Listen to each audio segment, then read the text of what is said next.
माँ बाप अपने बच्चों को पालने पोसने में कोई कसर नहीं छोड़ते, उनके हर सपने को पूरा करने की हर कोशिश करते हैं। फिर भी बुढ़ापे में वही बच्चे उनसे मुंह चुराते हैं, उनकी जिम्मेदारियों को अपने सर पर बोझ समझते हैं। ऐसे सभी बूढ़े, लाचार और बेसहारा लोगों के लिए अजय ने मासिक पेंशन की एक योजना बना रखी है, जिससे उन्हें बुढ़ापे में किसी का मोहताज ना होना पड़े, किसी भीख का मोहताज ना होना पड़े और वो अपना गुजारा अच्छे से कर सके।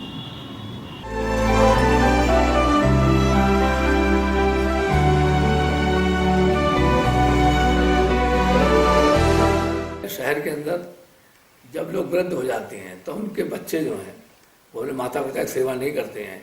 इसी योजना के तहत लगभग 40 साल हो जाएंगी हमको ये कार्य करते हुए।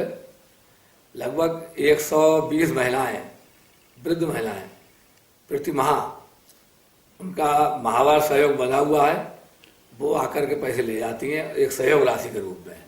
इसके प्रेरणा हमारे पिताजी ने हमको दी। 1973 से कार्य चल रहा है।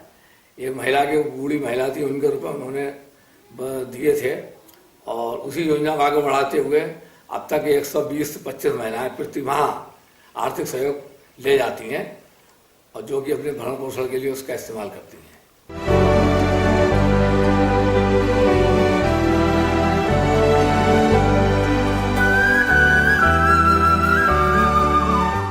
नाम आपका? सुमन। कहाँ रहती हैं? लल्ला की बगिया। आप हर महीने यहाँ आती हाँ, हैं? हर महीने भाई सब पेंशन के पैसे देते हैं। आपको वो पेंशन कब से ले रहे हैं? कम से कम ऐसे ही हो गए होंगे, 3 साल करीब हो गए। कि जिन माँ बाप ने अपना पूरा जीवन बच्चों के लिए दे दिया, आज के इस युग में उन माँ बाप को बड़ा तिरस्कार हो रहा है और तमाम अखबार में पढ़ने में आ जाता है कि बच्चे माँ बाप घर में नहीं रखते हैं, उनका बड़ा अपमान करते हैं और तमाम हादसे भी हो जाते हैं।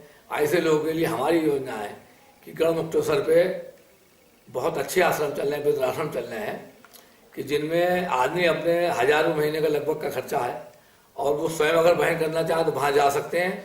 और अगर ऐसे कोई व्यक्ति है जिसको पैसे नहीं हैं तो संस्था उनके लिए सहयोग करने को तैयार है। अब तक हम ऐसे 5 लोगों को गढ़ मुक्तेश्वर ब्रिज घाट भेज चुके हैं, जो वहाँ साल, 1.5 साल, 6 महीने रहे और उसके बाद वो एक्सपायर कर गए और उनका सारी जिम्मेदारी हमने संस्था के रूप से अपने ऊपर ली और उनका खर्चा करा। हिंदू धर्म में पूजा पाठ की सामग्री और खंडित मूर्तियों को गंगा में प्रवाहित करने का प्रचलन है। यदि किसी के घर में पूजा पाठ की सामग्री और खंडित मूर्तियां हैं तो वो उसे गंगा में प्रवाहित करना चाहता है, लेकिन बहुत से लोग ऐसा नहीं कर पाते, जिसकी वजह से वो उस सामान को मंदिर में या किसी चौराहे पर रख देते हैं। अब होती है उन सामान की बेकदरी। अब ऐसी बेकदरी ना हो इसके लिए अजय अग्रवाल ने एक योजना चला रखी है, जिसके तहत शहर के लगभग 90 मंदिरों और कई चौराहों से वो इस सामान को इकट्ठा करवाकर हर हफ्ते गंगा के पास के गड्ढों में भरवा देते हैं।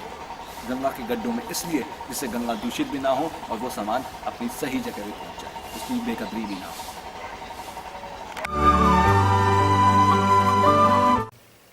ऐसा बड़े दुर्भाग्य की बात है कि हम लोग जो मंदिर जाते हैं तो ये नहीं समझते हैं जो हमने फूल चढ़ाए हैं, माला चढ़ाई है, उसके चढ़ाने के बाद उसका क्या उपयोग होता है। अक्सर मेरे देखने में आया कि आप क्षेत्र के अंदर घूमे, शहर के अंदर, तो तमाम चौराहों पे खंडित मूर्तियाँ, फूल, इधर उधर इत्यादि आपको पड़े हुए मिलेंगे। तो मुझको इससे प्रेरणा मिली क्यों ना इस मंच के माध्यम से शहर के अंदर एक ऐसी व्यवस्था बनाई जाए कि ये खंडित मूर्तियाँ और जो फूल भगवान में चढ़े हुए और धार्मिक आपरोजक सामग्री जो है, क्यों ना इसको रामगंगा के विसर्जित कर दिया जाए। इसी योजना के तहत लगभग 10 साल हमको हो जाएंगे। 2004 में हमने योजना शुरू करी थी और शहर के लगभग 90 मंदिरों में ये धार्मिक पात्र हमने रख दिए हैं, जिसमें खंडित मूर्तियाँ, भगवान में चढ़े फूल और भी धार्मिक सामग्री उसका एक वो इकट्ठी हो जाती है और महीने में 8 बार हमारी गाड़ी लगती है। वो सारा सामान इकट्ठा कर रामगंगा के जो गड्ढे हैं उनमें उसको सम्मानित कर देती है। क्योंकि शहर में बड़ी दुर्दशा है, खंडित मूर्ति वगैरह अक्सर आपको चौराहे मिल जाएंगी। ये हिंदू धर्म का दुर्भाग्य है कि हम लोग उनकी पूजा करने के बाद उनको अलग स्थानों पर बिल्कुल अलग करके रख देते हैं। ये अच्छी बात नहीं है।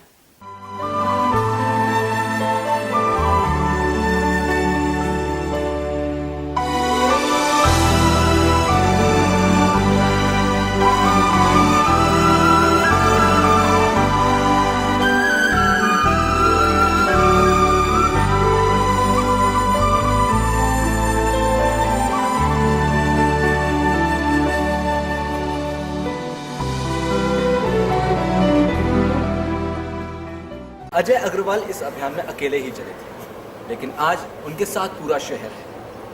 मदद आर्थिक हो या किसी भी तरीके की, उन्हें हर तरीके का सहयोग मिलता आया है। नेकी का ख्याल तो कई लोगों के दिल में आता हो, लेकिन जो मुश्किलों के आने पर घबराकर बैठ नहीं जाता बल्कि उनसे जूझता रहता है, जैसे कि अजय अग्रवाल।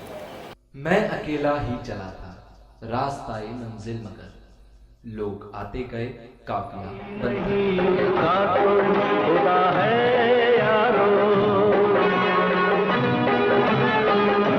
जिसका कोई नहीं उसका तो खुदा है यारो। मैं नहीं कहता